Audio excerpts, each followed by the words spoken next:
Today it's time for a top-level match of Terran versus Zerg. It's time for a best-of-5 series between two channel favorites. Spawning here in the top left-hand corner in game number 1 on Lightshade. And playing with the blue Terran SCVs from France, we have Clem and his opponent in the opposite corner, considered to be the greatest of all time with the red Zerg drones from Finland. We're looking at Serral's main hatchery.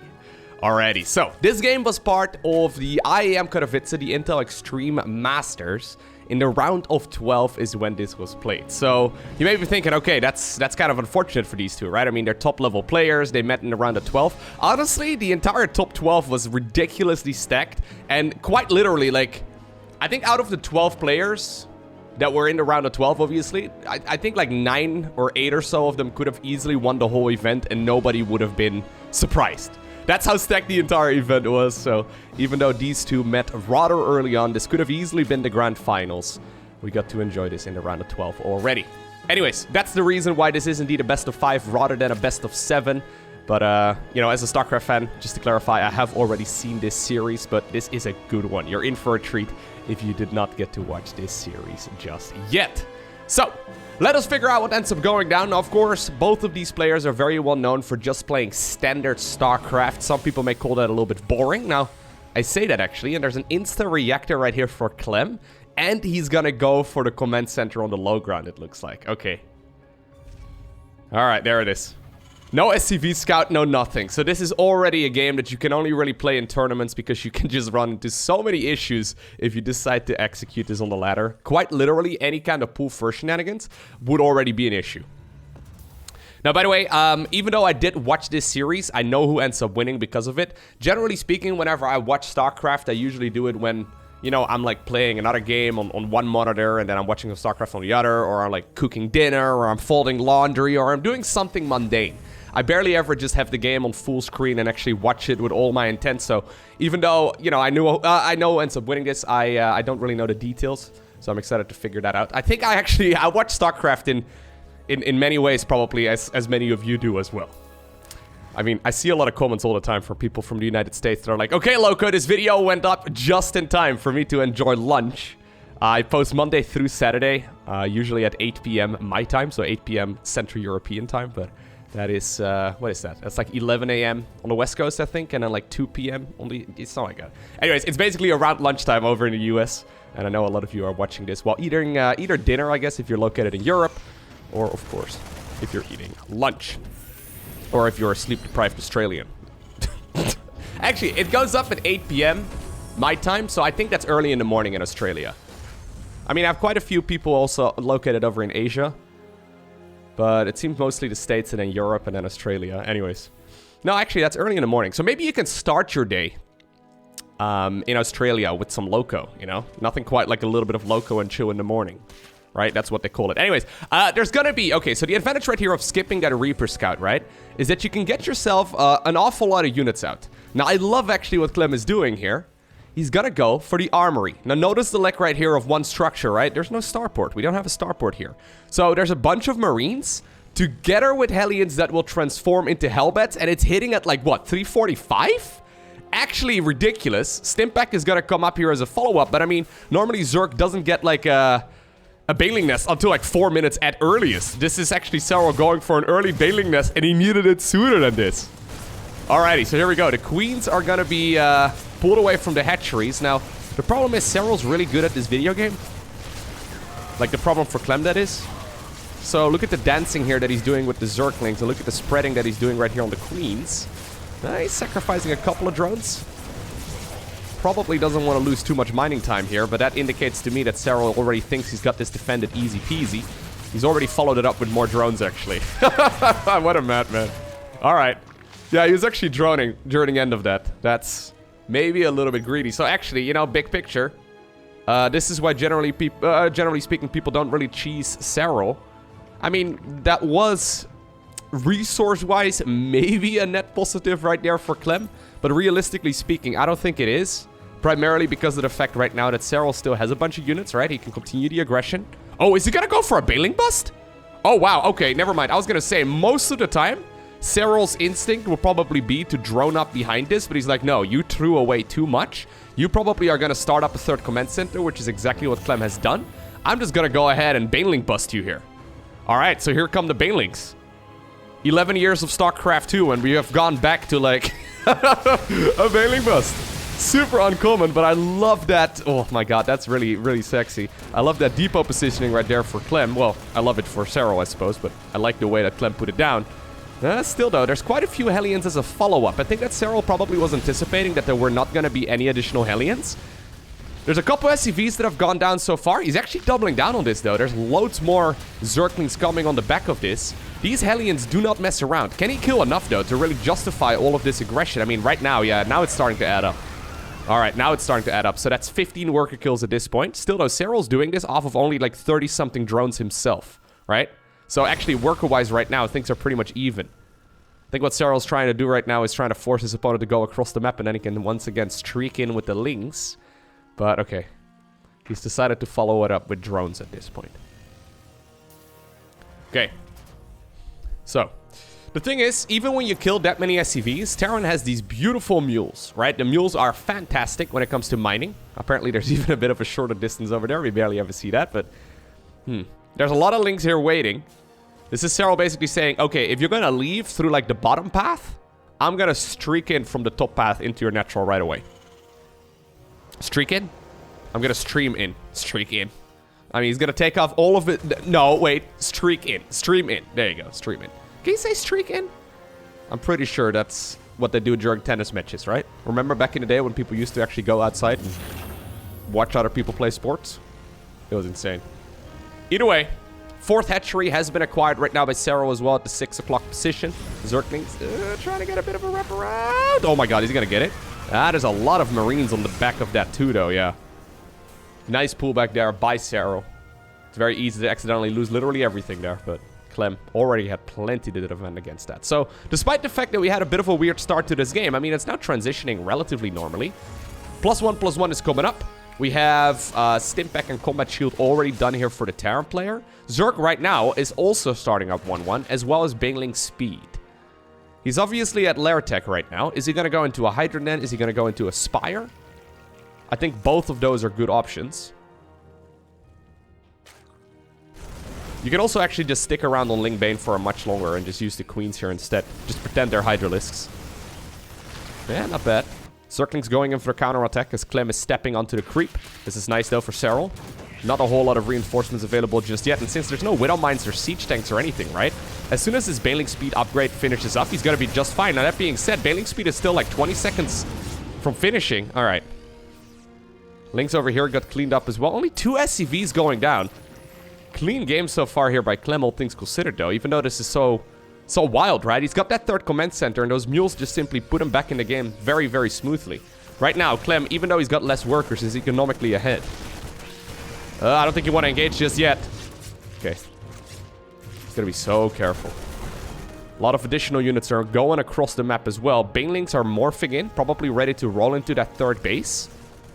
+1/+1 is still a little while away from finishing. And Terran is going to finish theirs at this point. Okay. Baneling Speed is done, which is nice. Banelings at the same time are also going to roll on over towards this mineral line over here. That's a very nice connection right there for Serral. He's defending down south as well, so at least he's holding on for the time being. Okay. So 16 SCVs. Still though, army supply currently in favor here of the Terran player. Not enough Banelings, I don't think, down below. Yeah, I think you can just target fire down the hatch, maybe? Ooh, good targeting on the Banes. That's even better. Okay, well, now the reinforcements have shown up. Medevacs are starting to run out of energy, and that's a problem here for the Frenchmen. Here's the Widow Mines, though, coming in as well. There's no creep connecting these bases here, which makes this very difficult for Serral to fight. Yeah. Ooh, all of a sudden, Clem is smelling blood in the water. 1/1 is done right here for Serral, but he doesn't have a whole lot of Banelings, and the Queens can't really join in the fray here either. He needs a lucky connection right now with those Banelings to actually clean up all of those Marines. He's not getting it.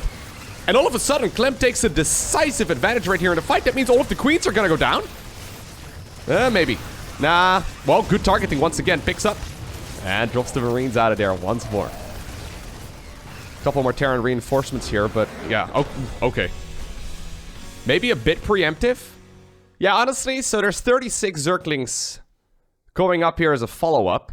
The problem is that he can't really morph in a whole lot of banelings, so I'm assuming Serral at this point thinks that that 4th base is dead, which it probably is. Yeah, there's enough medevacs over here to keep all of this alive. I think this 4th base would fall, and then Serral doesn't have another base over here. I guess this whole game didn't really go the way he had anticipated, so he just decides to tap out. But I do feel like this is a little bit preemptive. Now, I guess, even though I do think that Serral tapped out a little bit too early in that previous game, maybe he underestimated the situation that he was in. But I do think there's something to be said for maintaining stamina during a best-of-5 series. So say, for example, you're not really in the flow of the game that you're in right now. It might be, like, there might be an argument where you want to, like, maintain stamina for the rest of the series by just tapping out and just going to game number 2 and just, you know, taking the hit. I don't really know. I mean, I know personally, at the very least, when I tried to focus really hard for, like, 5 games, it's tricky. It sounds easy, but it's very difficult to do. So maintaining some of that mental strength might not be a terrible idea. Anyways, we find ourselves on Oxide Alley, which is game number 2. Now, if I were to make a guess, pretty sure that this is going to be Clem's map of choice. So, generally speaking, Zerg right now seems to either veto Submarine or Oxide, or both, obviously. So that means that Lightshade was Serral's map of choice, which, you know, if it's a loss, that's not particularly ideal. So I'm assuming he, at the very least, considering this map is in this series, I'm assuming he ended up vetoing Submarine. Now, just to look it up real quick, right? So I just had a quick peek. Oxide Alley, at the professional level, has got 220 Terran wins and 157 Zerg wins, which means that this map is 58.4% Terran favored. That's pretty insane. Now, you may be wondering, what's the reason for that? I think it can be pointed out quite easily, right? So say, for example, Zerg decides to take their 3rd base over here. It's this area of the map that's difficult to creep up before Terrans will be able to go for a push. So say, for example, you get a siege tank over there, or you get a siege tank even down over here. You can, like, hit over that little crevice. Siege tank's up here on the high ground. There's some really good tank positions that makes it difficult for Zerg to defend, right? Because getting creep over on that high ground, getting that Zerg slime all the way up there is rather tricky. I actually sometimes wonder if, like, creep is not a little bit too important for Zerg. I wonder if they... You know, I wonder what the game would like if, like, creep wasn't as impactful as it is right now, because it obviously gives vision and movement speed and all the rest of that, right? It's absolutely massive. I wonder sometimes if they should take away... I mean, I know they're not going to, because there's really no StarCraft 2 development going on anymore, but I sometimes wonder if they should take away the strength of creep spread, at least a little bit, and then, like, maybe buff a couple other things instead. Because right now, it's pretty much impossible to defend without it. So, you basically... You're forced to have, like, really good creep spread if you want to compete at a high level. And it's... You know, it's okay, but...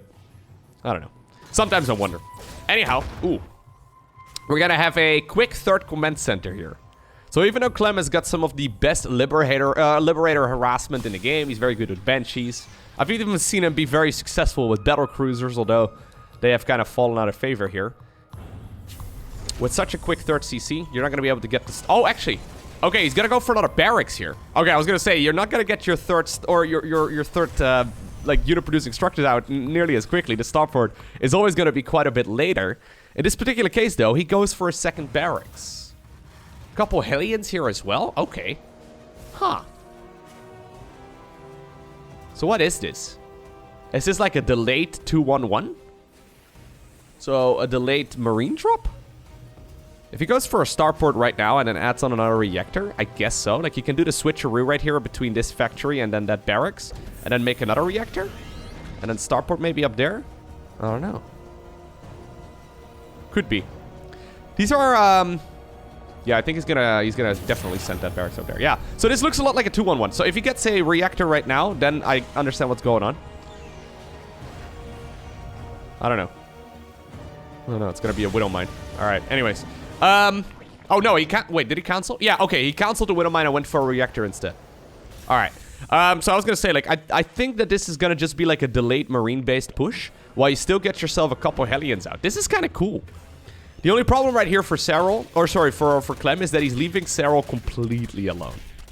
Right? And whenever Serral is left completely alone, it means that you're gonna be dealing with a Zerg player who's ridiculously clean at executing, you know, whatever he wants to do.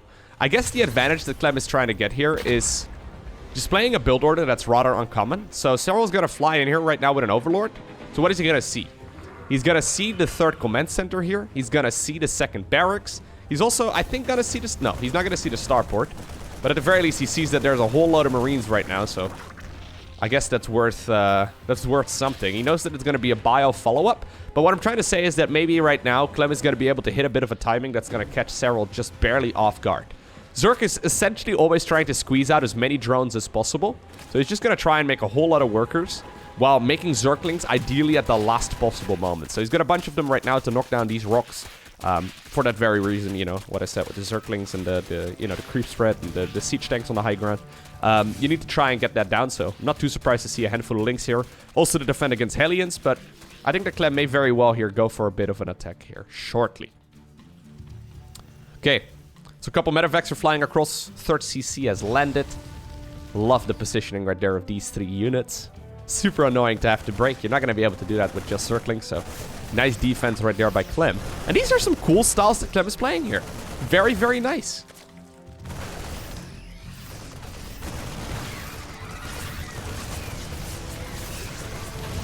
Alrighty, so Serral is indeed aware that something is a little bit wonky. He decides to go for... Oh, he needs to really start up the bailing speed upgrade, by the way. Okay. He decides to go for the +1 carapace upgrade. Normally you go double upgrades or a quick lair and then insta bailing speed. Right now you went like 1 upgrade and then a pretty quick lair and then bailing speed. So he's at the very least going for what seems to be a bit of a safer approach.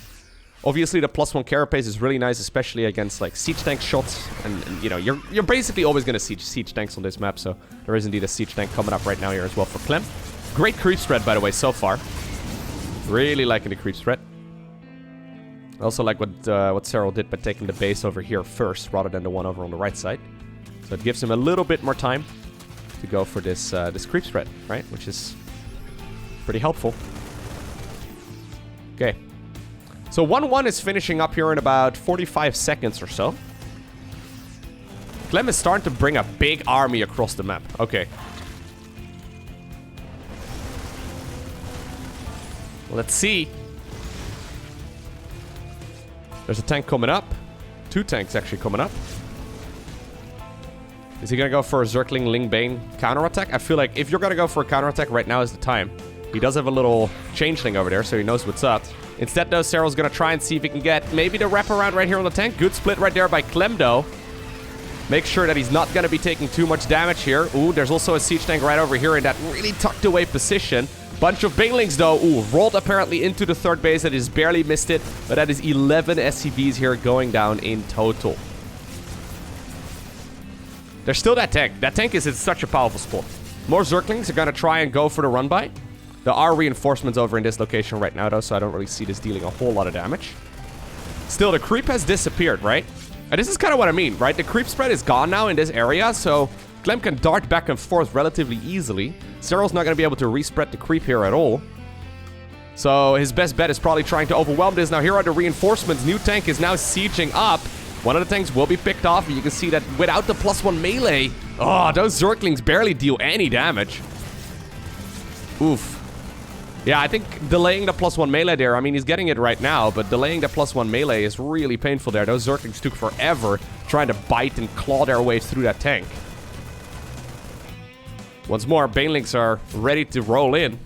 Serral has gotten some very good detonations so far in mineral lines in this series, but he hasn't been able to clean the army at his front door. So once again, the Terran units here are running for their lives. They're trying to get something done. Siege tank over here still firing. Banelings at the same time over at the third base. We'll be able to get at least a couple of kills. But I feel like the real... Oh my god, if he's going to be able to get one of those banelings to connect with the Marines, it's fantastic, but... It's not happening. Yeah, okay, so Serral decides to evacuate the game. Or not the game, the base. He decides to run away. He has remade another base over here on the left side, but... Ooh, okay. Well, I guess he did evacuate the game, huh?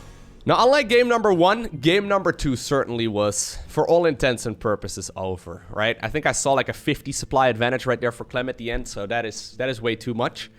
There's a bit of a theme going on, though, so far in this series, right? So, in both of the games, Serral essentially crossed his fingers and hoped that the banelings would connect on the Marines, right?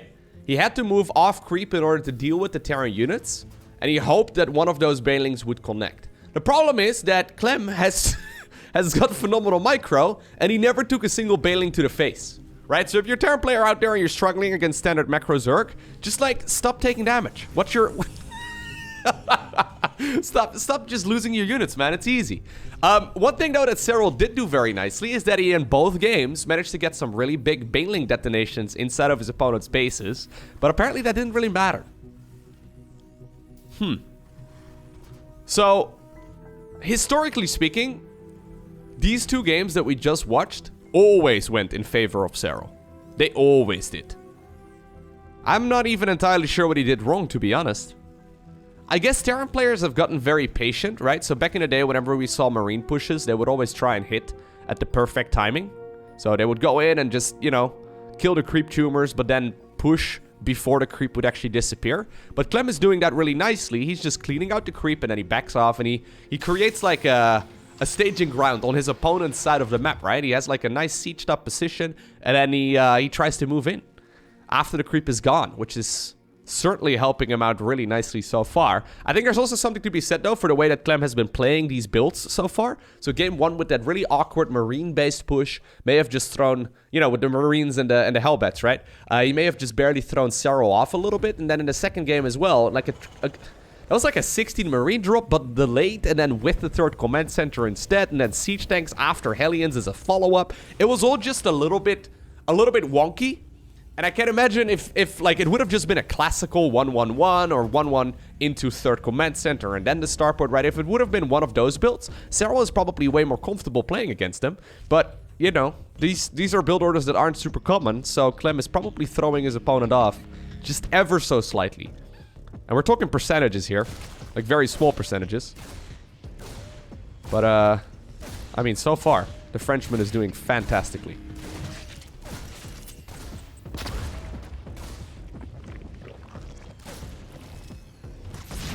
Alrighty. There's something about these young players, man. There's a couple of young players in StarCraft 2 that are just getting so ridiculously good. I mean, I'm talking as if Serral is old. Serral's so, like, he's basically a boomer, okay? He's like 22 or something. 23, maybe. He's ancient, okay? If you're 30, I mean, you're basically a grandpa. Get out of here. I'm 28 myself, okay? I'm already starting to slow down. I'm way over the hill. No, but seriously though, like, there's no denying that guys like Clem and like, for example, Raynor, right? I mean, we've seen them coming up over the course of the last couple of years, and they're ridiculous. Like, they're so good right now. So these guys, quite literally, right? They have literally played StarCraft 2 for the majority of their lives. Like, let that sink in for a little bit. I remember when StarCraft 2 came out. They were like 7 or something, right? So they've quite literally played StarCraft 2 for more than half of their lives, which is,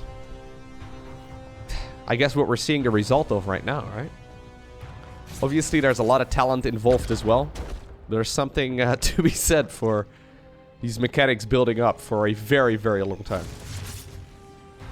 Takes a while, obviously, for your brain to mature, right? So it's hard to, I guess, dominate when you're like 15 or 16, but I mean, I don't see these two players, right? Specifically like Raynor and Clem. I don't really see them getting worse. They'll probably keep getting better until at least like 23 or so. I think we're going to be seeing them a whole lot more is what I'm trying to say. When does the brain fully mature? I think it's like 25, isn't it? Something like that. At least that's what I've been told. But I don't know. I don't even know if we know. Like, as humans, do we even know these things? I'm not sure. It seems like the brain in general is rather complex, huh? Anyways, once again, bit of a Hellbat push over here. Serral decides to evacuate the third base. Similar as in game number 1, but quite a bit later. And this time around, we do have a cloaking field as a follow-up as well. So, Banshee Cloak, that is. I love what Clem is doing here with these build orders, man. This is fantastic. So, right now, this looks very similar to what we saw in game number 1. However, okay, he does go for a Spore. Wow, okay. So he has the scout over in the main base as well. Very nice scout right there by Serral. He realizes, okay, I need to know what's coming up as a follow-up here. And these Cloaked Banshees, I mean, if this was me playing Zerg, I probably would have lost. You know, I probably would have done well against this push over here. And then I was, you know, thinking, okay, I'm in a phenomenal spot right now. Let me make some drones. And then all of a sudden, a couple Banshees would swoop in and kill everything, right? it can bait you into a false sense of security. But so far, Serral's looking really nice here.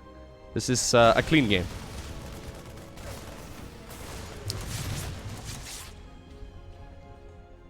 Now, there has been a lot of debate, by the way, over like the course of the last couple of months on whether or not Serral is not as good as he once was and blah, blah, blah, blah, blah. Honestly, I almost feel like Serral has fallen victim to his own, like, success. In the sense that, like, because he has done so well, actually, Hellbat drop over here inside of the main. Good pool once again. Because Serral has won basically everything over the course of several years, he got Zerg nerfed almost single-handedly. And ever since then, right, it seems like he's struggling a little bit more. Like, remember before Serral started dominating, Banelings with speed would have more health. Actually, did I still have that? Anyways, Queens would have an additional ranged upgrade. These creep tumors used to be armored rather than light. There's like lots of small things that have occurred over the years that are, you know, all weakening Zerg a little bit. It's nothing too significant, and some of those things were definitely justified. It's nothing too crazy, but it's kind of funny because, you know, Serral was so successful. I think that's one of the main reasons why Zerg got nerfed, and I mean, maybe also one of the reasons why Serral is struggling a little bit more right now. Maybe struggling isn't the right word. He's looked more mortal. I think that may be the correct way to say it. Either way, I've been blabbering for like the 7 minutes that this game has been going on so far. I've been going on a lot of tangents recently. It's just that we've seen these early games so many times, right? And even though Clem is obviously playing, you know, some varieties here and there. It's like all the roads lead to Rome, right? Like, we're always gonna get to Marine Tank or Marine Widowmine in the mid game here, regardless. Who's really ahead right now? I don't think any of them are, or any of them is.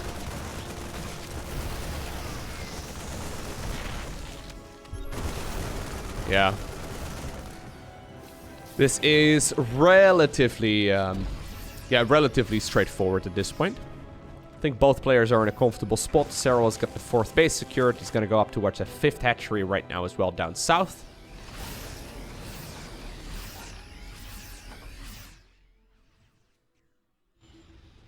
Once again, look at what Clem does, right?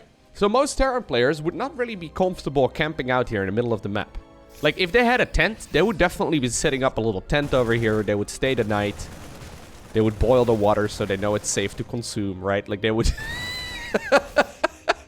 they would, like, back out their beef jerky or whatever is easy to you know, eat along the way. They'd get their torch lights out and enjoy the view, take a couple photographs of what the creep looks like from a distance. Right? They'd just be hanging out here for a little while, but most Terran players don't really feel too confident. The thing is, what is Zerg gonna do? Are you just gonna run in there? Fight off creep against siege tanks? I mean, you could easily surround this right now. But the problem is Zerg doesn't know if these reinforcements are coming up, right? So you never know if it's just gonna be like 10 Marines and 2 siege tanks, or if it's just gonna be like, you know, a massive army. Yeah, Clem is very comfortable just sitting out on the map. Now, one thing he doesn't know, though, is that there's a massive Zerg army in the top left-hand corner that has been there for quite some time. Queens are going to be here now as well to eat some of that damage. A couple of Banelings once again. This is a theme. Wild Terran is busy. Okay. Wild Terran is busy microing at home. We see 22 SCVs going down. And this is also when the army in the top left-hand corner starts moving. Okay. So Serral, can he get the full wraparound on this entire army? Right now, Clem is standing on the creep. Lings and Banes coming in from the back. Queens coming in from the front. And this is the Serral that we are very used to seeing. This is now much better right here for the finisher. Still though, Clem is showing up right here with reinforcements. He's got a 4th command center that's currently floating on over towards the top left as well. So I guess that's the 12 o'clock position. Feels like the top left. He's trying to get the wraparound right here with the Zerglings, but so far, yeah. Clem, once again, backs off to the safety right there of the tank. Banshee has been dealing a lot of damage. Clem is making the best of a bad situation. One thing that a lot of Terran players also get into in these kind of scenarios is they force themselves into an all-in. Once again, a couple Banelings. They force themselves into an all-in in the... Oh my god. Alrighty then. Are we just gonna lose everything? We're you just burrow? Oh, you just burrowed a couple. Nice spotting, though, by Clem. All right, so loads of SCVs have gone down. But what I'm trying to say is he's got a 4th command center, okay? Most Terran players here in these kind of scenarios will have only 3, which makes it much harder. Now, this is still very hard, though, right now for Terran, right? I mean, Zerg has killed basically everything. Even the command center is burning at this point, which is not particularly good. There's still a little bit of creep remaining. The rocks are down as well, so he can definitely go around in that direction.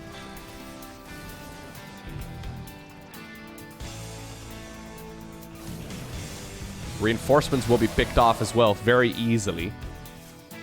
I mean, Serral is just waiting at this point, right? He's just sitting here. It's like, yes, come onto my creep. See if you like it.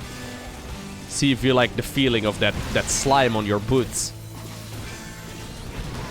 Even though the Terran units apparently don't care, they just glide through it. We once again have Banelings going into this base. I mean, Clem has looked really good so far in this series, but I'm not liking his defense over at the 3rd base at all.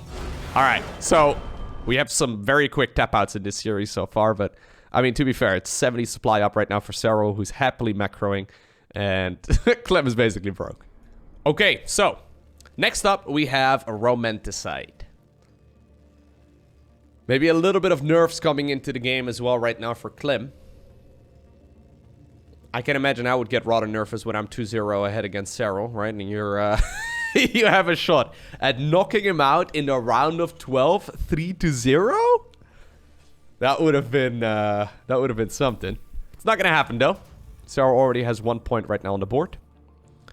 I would like to see a little bit of cheese as well, but honestly, both of these players, as I mentioned in the very first game, they just like to play standard. They, generally speaking, don't really go for a whole lot of aggression. And, you know, as long as they... I mean, there was, I guess, a bailing bust, right? And there was that early game shenanigans as well from Clem. But when I'm talking cheese, I'm talking more of like a roach all-in the early game. Or, for example, like triple proxy barracks over here on the side of the Zerg. There are options there. Triple Rex in general has become much less popular over the last year or so. We used to see it a lot. I wonder why that is. It's not like it's gotten nerfed or anything. I guess that Zerg players may have gotten better at dealing with it.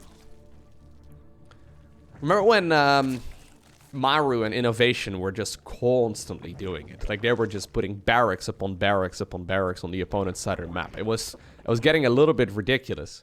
I think it was WESG or something where one of them literally proxy wrecked 4 times in the grand finals, like 4 times in a row. Something insane like that. It was... that was the time when that was popular. I'm talking like... I think that was 2018, I want to say. It's really fallen out of favor recently. Anyhow. Standard opener right now from Clem. As far as build orders go, actually, I think we should keep a close eye out on what Clem is playing. Because he's been going for some funky strats here the entire series. I'm liking it. There comes the mule. Nobody knows where they come from. They come out of the orbital command. So maybe they're floating around the planet or something, right? They're like just orbiting the planet, and every once in a while Clem is like, hey, psst, come over here, there's minerals. And they're like, phew. They just fall out of the sky. It's really magic. Okay, so this is about as standard as it is. Reactor is a follow-up. There it is. So you go for a Reaper. There you go for... So you went SCV Scout, right? So just to make sure that it wasn't anything cheesy.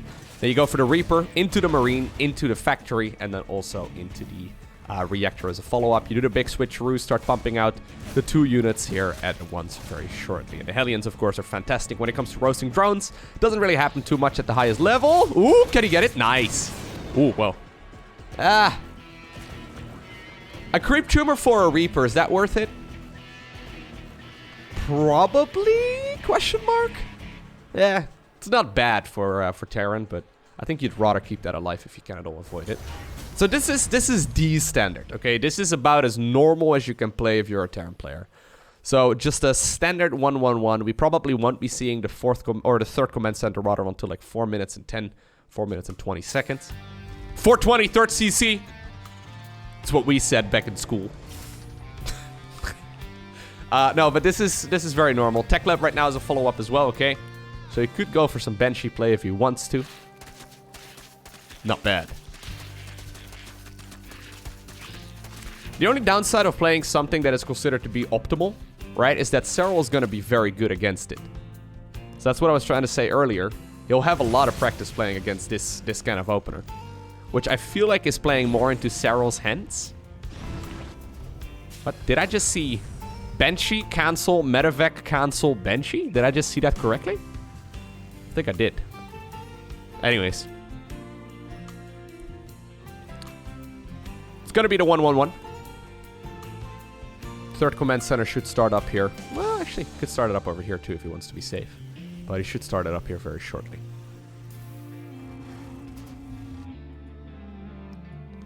Serral at this point knows as well, by the way, that it's already going to be... Oh, wow. Hold up. A bit ambitious. Okay. Serral at this point knows as well that it's not going to be a quick third CC, judging by the depots right here at the front. So seeing these is basically an indication to the Zerg player that it's not going to be anything too crazy. He just scouts into the main base right now, sees double tech lab, he sees everything that needs to be known. Extra barracks here as a follow-up. I mean, we see mech every once in a while, so Serral probably would have liked to see these barracks going up.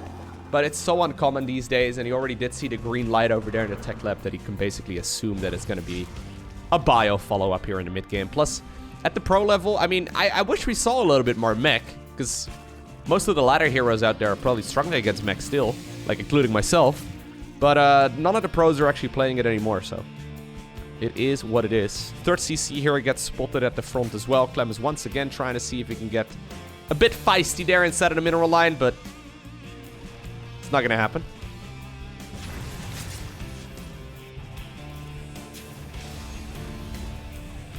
Double NG Bay here.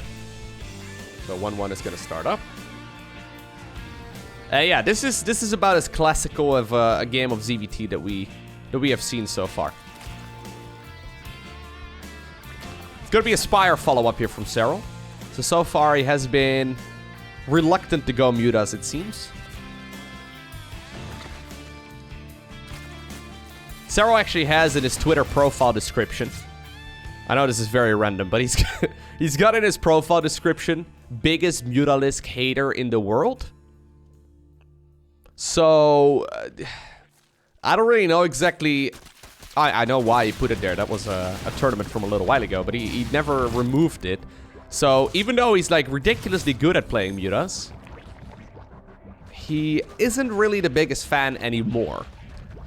I remember Raynor saying at some point that he does like playing Mutas, but just not against Clem, because Clem is too good at playing against Mutas. So, we'll see. Already, it's a Widowmine transition right now from the Frenchman, which is great.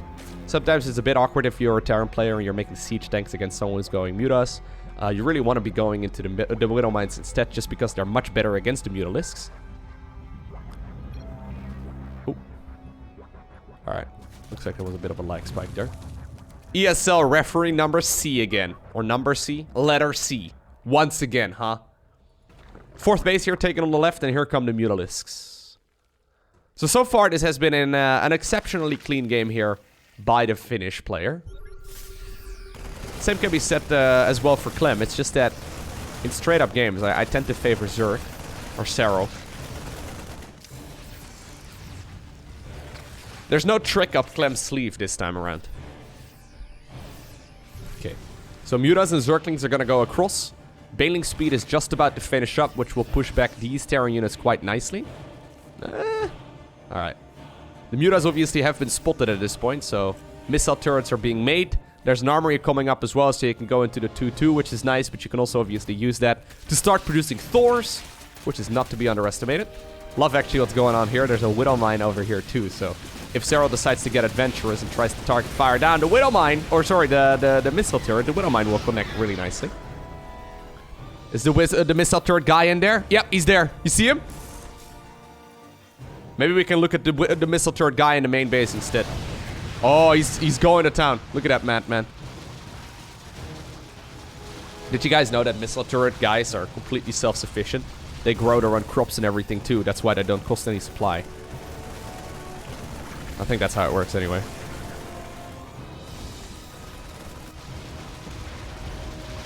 Okay, so far, not looking too bad here for Serral at all.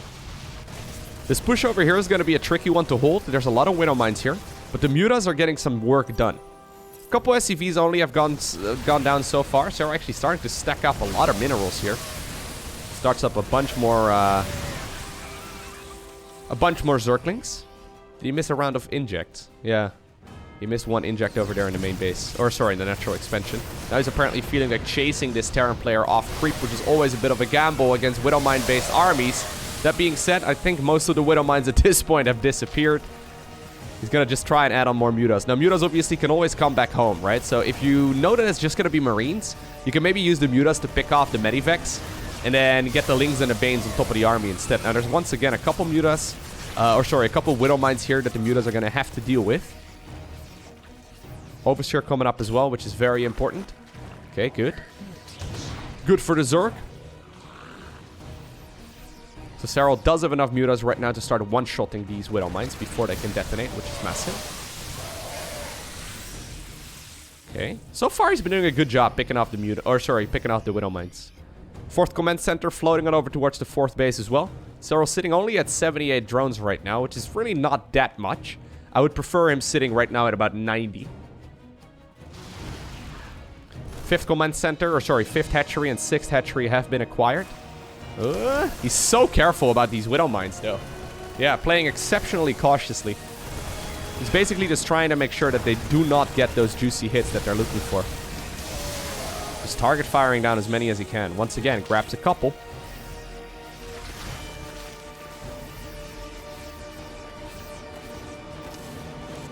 Alright, so. Apparently with the creep a little bit further out and with some more Banelings coming up, Serral is feeling like once more counterattacking. Widowmine over here will be killed, and these Banshees that were helping deal with the Zerglings earlier are going to be pushed back as well. This time around, Clem is responding to the Banelings, which is important. A couple more Widowmines over there actually at the back of the 3rd base too. Couple of more Zerglings now running in as well. So all of a sudden, even though it was Clem that was in the driver's seat of this game, he's going to be the one who's pushed back. Oh, Widowmines! Oh, they do deal friendly fire. That is a lot of damage that was just done here by those Widowmines. I mean, they were trying to kill Zerglings. They were just doing their jobs, but... Oof. They were just doing their jobs. I guess the Widowmines, man. You love them or hate them. They're not as reliable as sometimes you would like them to be. Alright, so that was actually a very big hit that Clem just got. Despite the fact that he lost 10 SCVs here in total, he still killed a lot of Zerg army. And we've seen earlier in this series that even if you kill 30 SCVs... Well, maybe 30 actually is enough, but 10 is not quite going to be able to give you that dominating advantage, especially not at the cost of the units. Once again, more Widowmines over here. A couple Zerglings are leading the charge just to try and get those hits in. Beautiful micro here, though, by Clem. Still going to be forced to pull the SCVs and evacuate the base, but at the same time, he's pushing over here on the side of the Zerg player. Mutas can maybe flip on over towards the newly acquired 4th base. There's a couple Thors right now in the mix as well here for the Frenchman, which is going to be very, very good. Here's the problem, though. Yeah, at this point, there's enough Mutas to go after the missile turret, and now we will see a bunch of SCVs going down once more.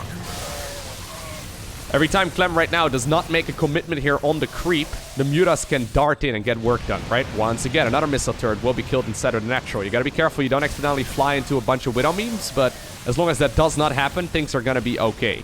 Still, though, you do not want your Banelings here to roll into the Thors either. Clem is doing a phenomenal job sitting at the edge of the creep, trying to bait this Zerg player off of the creep. Gets the pickups here right here on the Thors too.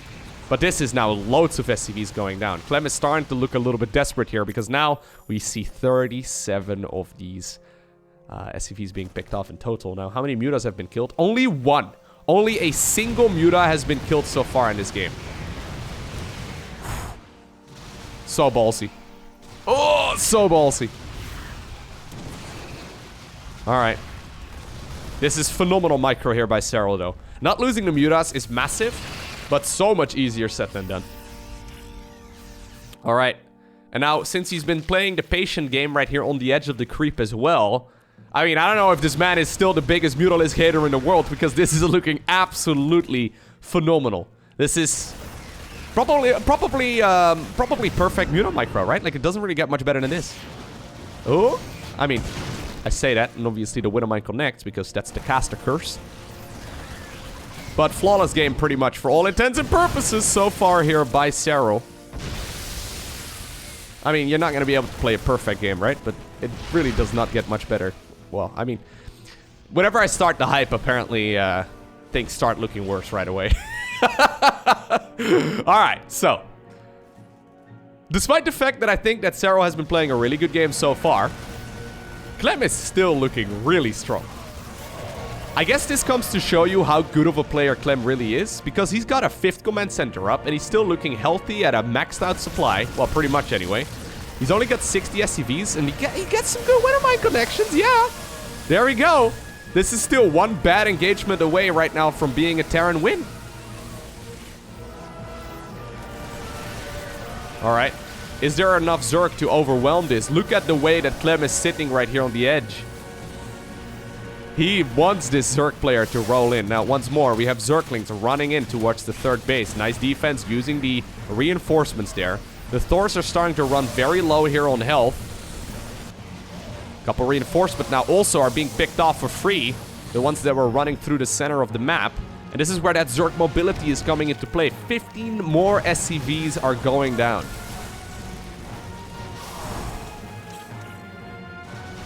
It's so easy to get hyped up for these players, though. Like, seriously, they're so insanely good. Like, a weaker Terran player would have gotten smashed already. Like, absolutely murdered. Love the Thors, by the way. That Thor is running dangerously low on health. They're getting some work done. Even though Serral never really got up to, like, a really humongous amount of economy here, he is gonna get into a position now where he can start throwing away armies to kill planetaries. I mean, he doesn't have a bank, right? So he's got basically no bank at all. Once again, a couple units attempted to go into the 3rd base. Here's the Lings and the Banes over at the 5th base location. Okay. Okay. There we go. Thor's still trying to chase this. So that's the planetary fortress gone. Serral's not maxed out, so that wasn't a cheap army by any stretch to just lose. Mutas are kind of stuck right now as well, although gonna get a Mutat, or sorry, a Medivac at the very least. Maybe floating over this base. Try and continue mining up north. Scan over here reveals to Clem that the only area of the map that Zerg currently controls is the bottom left. And even this expansion apparently will be acquired. Now this is always a Terran base. Alright, apparently Serral wants to lose though, because he's building an Ultralisk cavern. I mean, the last times I've seen Ultras, man, it's been a disaster for Zerg, but he's gonna be able to go into oh god, okay. He's gonna be able to go into +3/+3 as well as Adrenal Glands. So Serral just invested like a couple thousand resources here into upgrades and into structures that won't come into play until much later here. So, despite the fact that he's looking really good and he's gonna be even better in like a minute or so from now, it's not done yet, right? So, even though Clem decides to back off right now, I really wonder if he shouldn't commit harder here. Because once Zerg is going to be able to catch up in those upgrades, life is going to be much worse here. Oh, Mutas! Oh! They get caught between Thors and... Okay, Medivacs. And even though that was very clean up to this point, all things considered on the Mutas, now we see 13 of them going down. Zergling over there is going to block that command center from landing. Mutas once more will be needed, I think, on the other side of the map, although the Muta count is dwindling. Expansion over here, down below, will be killed. 3rd base of the Terran player has to be evacuated and lifted. Still, though, Terran has 129 army supply, which is more than the Zerg player has. He's going to be forced to move on to the creep. Okay, a couple Widow Mines get picked off relatively easily, but Terran is still, looking very, very scary here. Lings and Banes instead of the natural of the Terran, but these are not particularly efficient traits right now for the Zerg. Here we go. Clem apparently is going to be needing to split all of these units on creep. So far, he's doing a phenomenal job doing exactly that. The Thors are starting to soak some of the hits. Clem, even though he's so far behind when it comes to the supply count, and even though he's got very little mining here, he's going up against the Zerg player onto the creep. Makes the best of a very bad situation. While I think eventually he's getting cleaned up here and the main base is overwhelmed. 5th base was not mining. That was so close to being a Terran win. Okay, so the final map in today's Best of 5 series is Death Aura. This has been a nail-biter of a series. Ridiculously close. Very well played here by both of these. And I mean, as StarCraft fans, right, we are in for a treat because this is basically what everything in the round of 12 and going forward looked like in IEM Katowice. So, I mean, Maybe some of you watched every single match, and I don't blame you, man. There was some good StarCraft being played, but I know a lot of you probably didn't. So I'm gonna certainly cast a couple more of the games. If you are new here, as I've said many times before, make sure you hit that subscribe button. I post Monday through Saturday. Now, if you watched everything already, though, and you're just rewatching some of these games, maybe you're interested in checking out my second YouTube channel. I post every single day at youtube.com/morelowko as well. Not StarCraft 2, but games that I've streamed on Twitch are going up there right now. So currently, as of me making this video, I'm currently posting my Dyson Sphere program gameplay on that channel. So if you're interested in that, the link is down below. Either way, we're now on the final map in this best of 5. Death Aura. I think that's a pretty fair map overall for both sides. Let me see. Yeah, so statistically speaking, we have seen 439 professional Terran wins and 432 professional Zerg wins. So that means it's 50.4% in favor of Terran, but I mean, it's basically 50-50, right? I'm actually looking forward to a new map pool. I would not mind that at all. It's been a little while since we've seen new maps in StarCraft 2. Rumor has it that we're going to be seeing those again when the next season starts in early March. So, pretty please? Because you can imagine how much, like, even if we're not going to be seeing any balance changes anymore, right? You can imagine, since maps do have different win rates for the different matchups, depending on what race you play, you can imagine that just having a new map pool would, like, shake things up quite significantly. It feels like we've been playing on these maps for a long time now.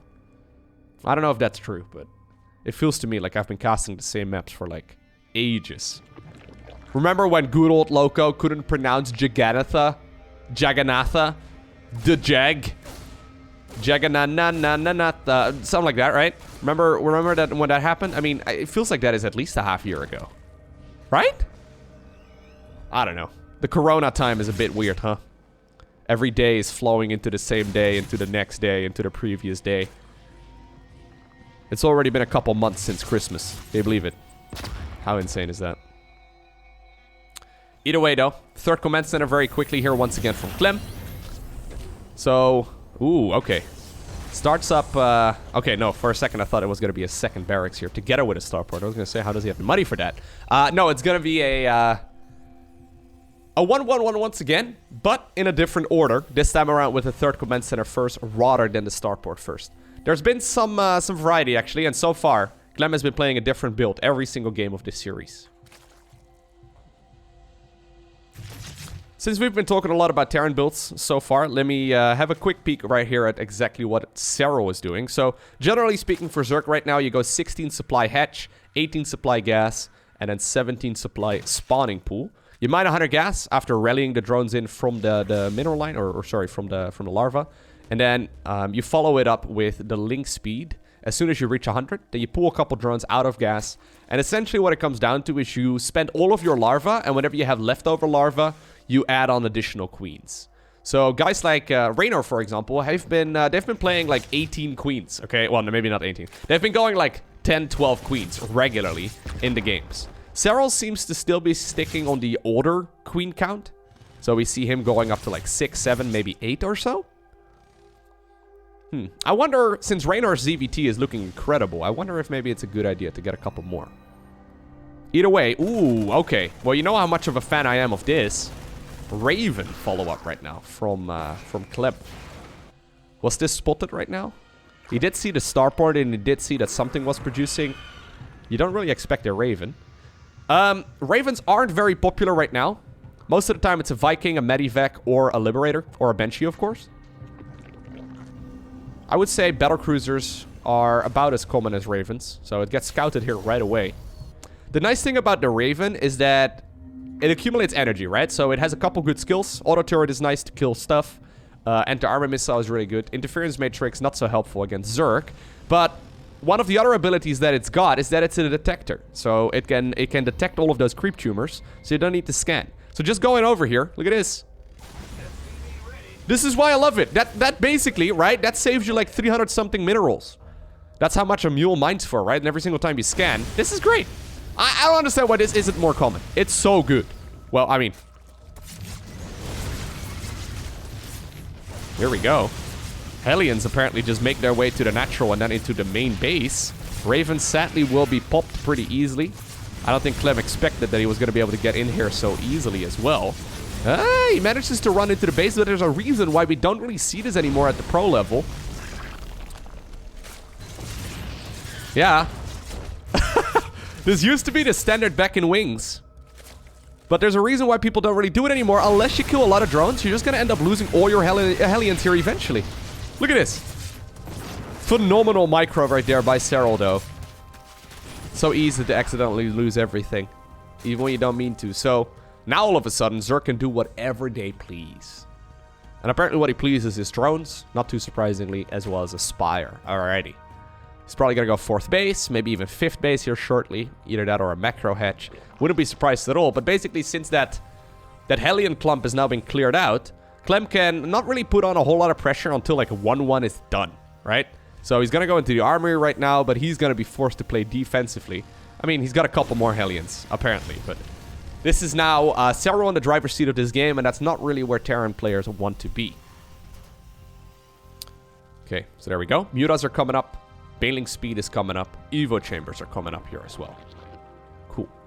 So Zerg build orders in general, not as complex as, for example, a Terran's. I mean, you can make them as complex and as specific as you want them to, but it seems like being relatively free-flowing when it comes to your build is okay as Zerg. Whereas for Terran and Protoss, you have to be, especially with Protoss, you have to be quite a bit more rigid.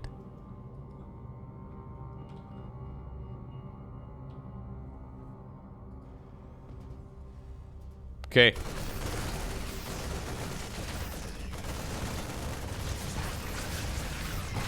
Good control here, though, by Clem.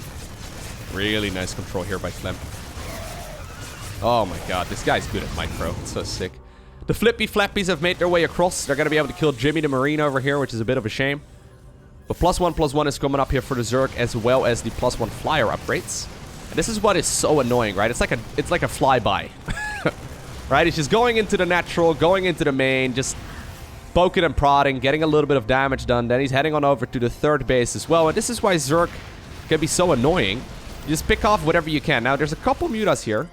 Yeah, 2 Mutas end up going down. Not really what you want, but not a bad situation either. Still, though, like supply-wise, this is actually looking insane. Clem has been out, or like ahead rather, with the supply count the entire game long. And he's going for the 4th command center. He's floating it over already. So gases will be acquired here. I feel like the 5th is late. Yeah, this 5th is not quite on time. Anyway. Clem is ready apparently now to move out. He's got +1/+1 done.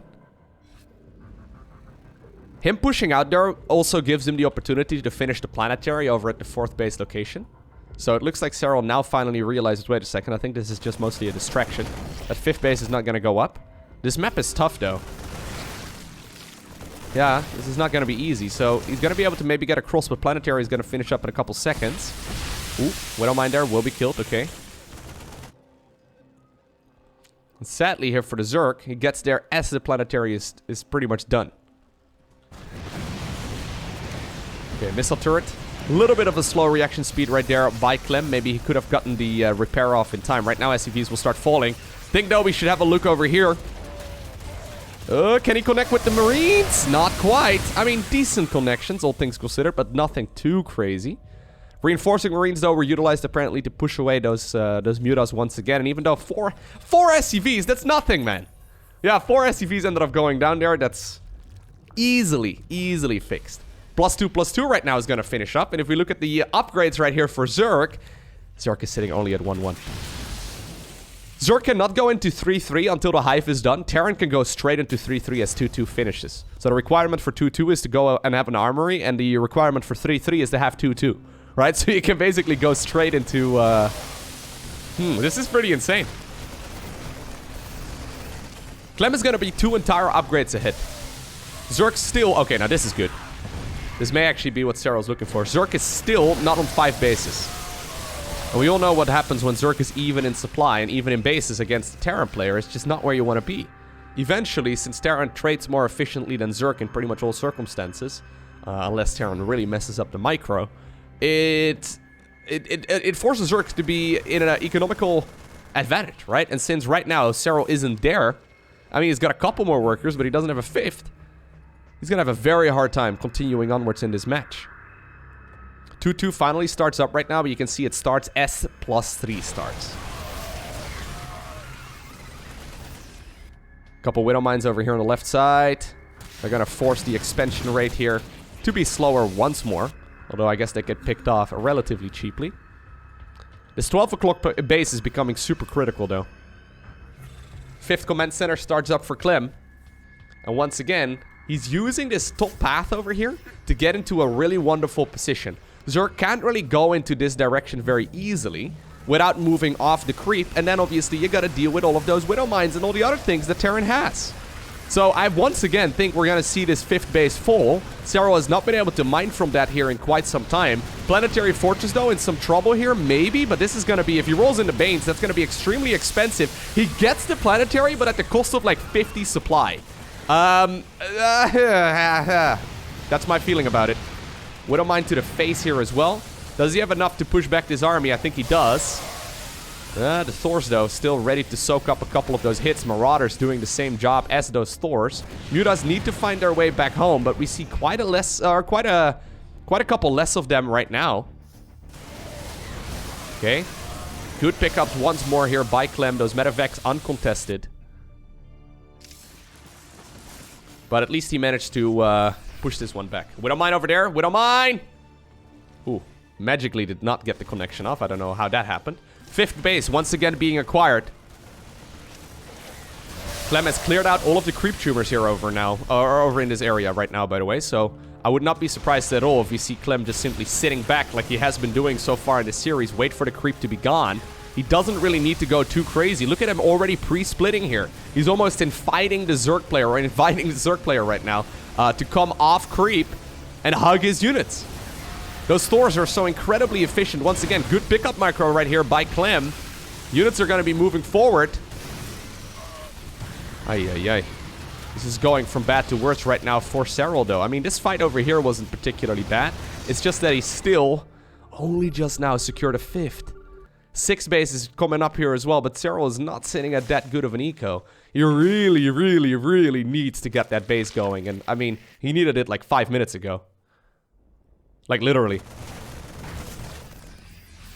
Okay, so with Clem getting the scan off in the, at the 9 o'clock position, he knows now where that base is at. And Zerg is once more evacuating.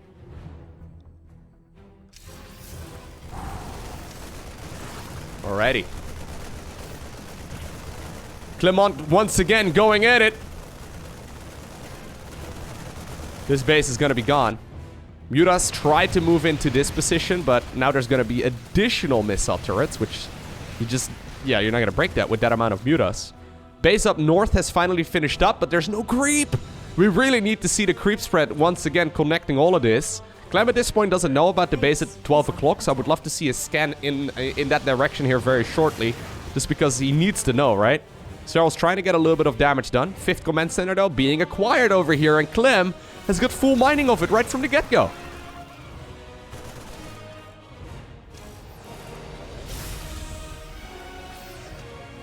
The creep spread, hello. The creep really needs to be spread once again. Yeah, Serral's probably a little bit concerned about this. He needs to get tumors as well. Or sorry, he needs to... Yeah, he's just going to evacuate it again. Alright. So he didn't really anticipate on mining that for too long.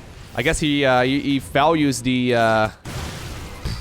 He values the Queen Injects here more so than anything else. The problem is, this is a planetary fortress. There's Widow Mines everywhere. There's a bunch of missile turrets as well. Well, that's a bit ambitious. I don't think that's going to happen. Either way, here's the Terran army sitting out onto the creep. This is the 3rd base of Serral, and he does not really have the luxury to lose that one. We've seen this before right here from Clem, right? He's sitting on the edge of the creep, inviting the Zerg player to join him. There aren't a whole lot of Zerg units left over, and with that... Clem is the one who knocks out Serral in the round of 12. of the biggest StarCraft 2 tournament of the year. How insane was that series? That was so sick. Incredible player right there by Clem. I really think Serral tried his best, but I mean, we don't see it often, but Serral really got outplayed in this particular series. I hope you enjoyed watching this video. If you did, make sure you hit that like button down below. If you do so, it takes like 1 second, but maybe this video can get picked up by the YouTube algorithm, so that would be kind of cool. Today, I want to give a special shout out to the Patreon supporters. Thank you all very much for your generosity. If you also want to directly support the channel, you can head on over to patreon.com/LowkoTV.